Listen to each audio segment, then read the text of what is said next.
Assalamualaikum warahmatullahi wabarakatuh. Salam sejahtera untuk kita semua. Baiklah, kita lanjutkan sesi kita yang tertunda di bagian kelima ya. Sekarang bagian keenam. Ya, di akhir video itu kita sampai dengan penjelasan tentang cara menjumlahkan vektor ya. Maksudnya menghitung resultan dengan menggunakan aturan kosinus sampai dengan munculnya teori Pythagoras ya, yaitu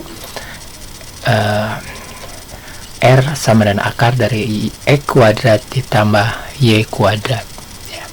Sebenarnya ini juga adalah ya merupakan bagian ya dari aturan Pythagoras ya. Mohon maaf, aturan Pythagoras adalah bagian dari aturan kosinus ya, kalau menurut fakta yang ada ya. Ya, kita mulai dari aturan kosinus ya. Ini aturan kosinus ya. Kita menggunakan prinsip ya bahwa yang hasilnya ini adalah R gitu kan, maka sudut yang digunakan adalah yang di depan sisi R, yaitu sisi sudut beta ya. Nah, kita lanjut ya. Di sini kita ubah dari dikuadratkan maksudnya ya. Di kuadrat ubah dulu sudutnya jadi 90 ya, karena betanya 90. Kemudian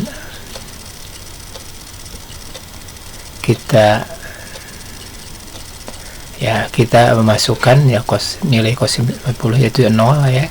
Sehingga nah pada akhirnya maka plus 2xy nya itu jadi hilang, sehingga sampailah kepada hukum atau aturan Pythagoras itu ya. Ya, kita lanjut ya. Nah, sekarang bagian kedua itu penjumlahan dua vektor atau lebih ya. Nah, penjumlahan dua vektor atau lebih ini kita skip dulu ya. Kita skip dulu. Nah, pembahasannya setelah penguraian vektor ya. Karena apa? Karena ada sangkut pautnya gitu kan. Jadi kita baru penjumlahan dua vektor ya.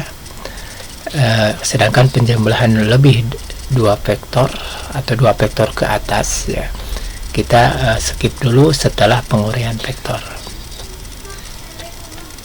Ya. Pertama ya, penguraian vektor itu ya maksudnya yang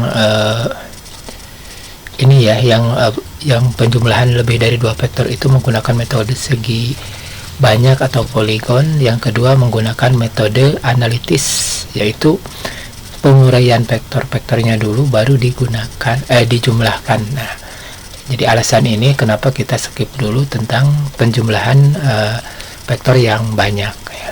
Kita lanjut. Nah, sekarang kita mulai dari bagian yang kedua ya. Bagian yang besar yang kedua itu ya, penguraian vektor ya. Bagian yang pertama kan penjumlahan ya, kemudian penjumlahan dibagi-bagi. Nah, penguraian yang kedua penguraian vektor, dan yang ketiga perkalian vektor itu ya. Nah, kita pada bagian yang kedua ya, yaitu bukan subnya ya, yaitu penguraian vektor ya. Langkah-langkah penguraian vektor ya. Ya, kita buatkan dulu sumbu dua dimensi ya, karena kita bekerja dalam dua dimensi atau satu bidang. Nah, itu kan yang pertama adalah gambarlah vektor dengan titik pangkal di pusat koordinat ya. Jadi vektor karena satu vektor saja karena akan diuraikan ya. Nah, itu. Kemudian berikutnya adalah ya, buatlah garis virtual ya, tegak lurus sumbu X ya, untuk penguraian vektor terhadap sumbu X ya.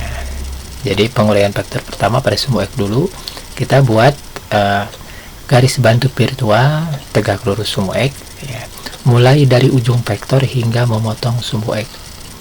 Nah, itu kan mulai dari ujung vektor hingga memotong sumbu X ya. Kita sebut saja garis virtual tegak lurus sumbu X ya. Kemudian selanjutnya ya, vektor komponennya atau hasilnya ya di sumbu X itu dibuat dari pusat koordinat sampai dengan perpotongan garis virtual ya. Jadi dibuat dari sini sampai ke perpotongan itu. Nah itu ya, kita namakan komponen X-nya disebut dengan Rx karena vektornya adalah dikasih nama R ya. Nah itu kan. Sekarang kita lanjut dengan langkah berikutnya ya. Nah, langkah berikutnya adalah nomor 4. Buat garis virtual tegak lurus sumbu Y. Ya, garis virtual tegak lurus sumbu Y untuk penguraian vektor terhadap sumbu Y. Ya, mulai dari mana? Ya, mulai dari ujung vektor dari sini hingga memotong sumbu Y itu kan. Nah, kita coba kerjakan. Nah, itu garis virtual tegak lurus sumbu Y. Maka yang kelima ini adalah komponen atau vektor komponennya ya terhadap sumbu Y dibuat dari pusat koordinat ya. Dari pusat koordinat ya. Kalau kita ulang lagi, dari pusat koordinat sampai ke perpotongan antara garis virtual dengan sumbu Y-nya ya. Nah, seperti itu. Dikatakan saja komponennya adalah RY.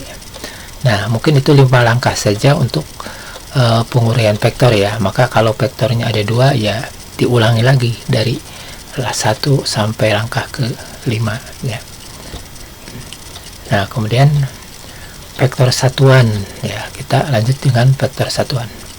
Nah, adalah vektor khusus pada arah sumbu kartesian ya, sumbu kartesian tertentu maksudnya ya. Jadi yang mana masing-masing maksudnya ya, yang bernilai satu satuan yang berfungsi untuk menentukan arah vektor ya.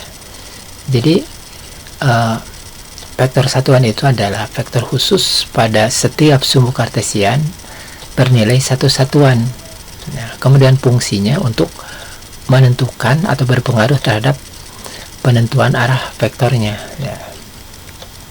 Itu misalkan vektor satuan pada arah sumbu X yaitu I, pada arah sumbu Y vektor satuannya J, dan pada arah sumbu Z maka vektor satuannya adalah K itu kan. Nah, jadi arah vektor ditentukan oleh komponen vektor-vektor satuannya ya.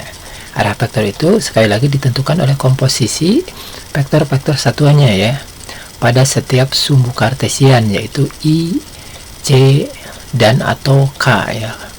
Nah, jadi maksudnya kalau 2 dimensi itu R sama dengan misalkan ya 3I plus 4J.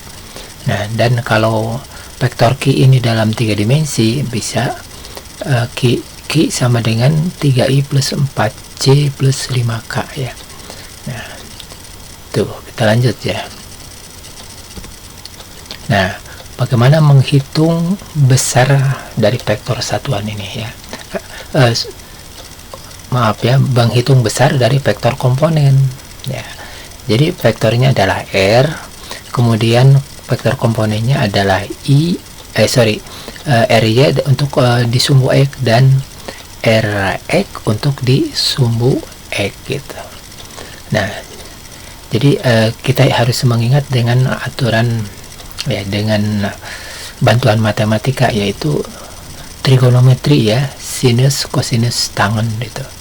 Nah, kita lihat saja sinus ya. Sinus itu adalah demi ya, sinus depan per miring ya. Nah, di sini ada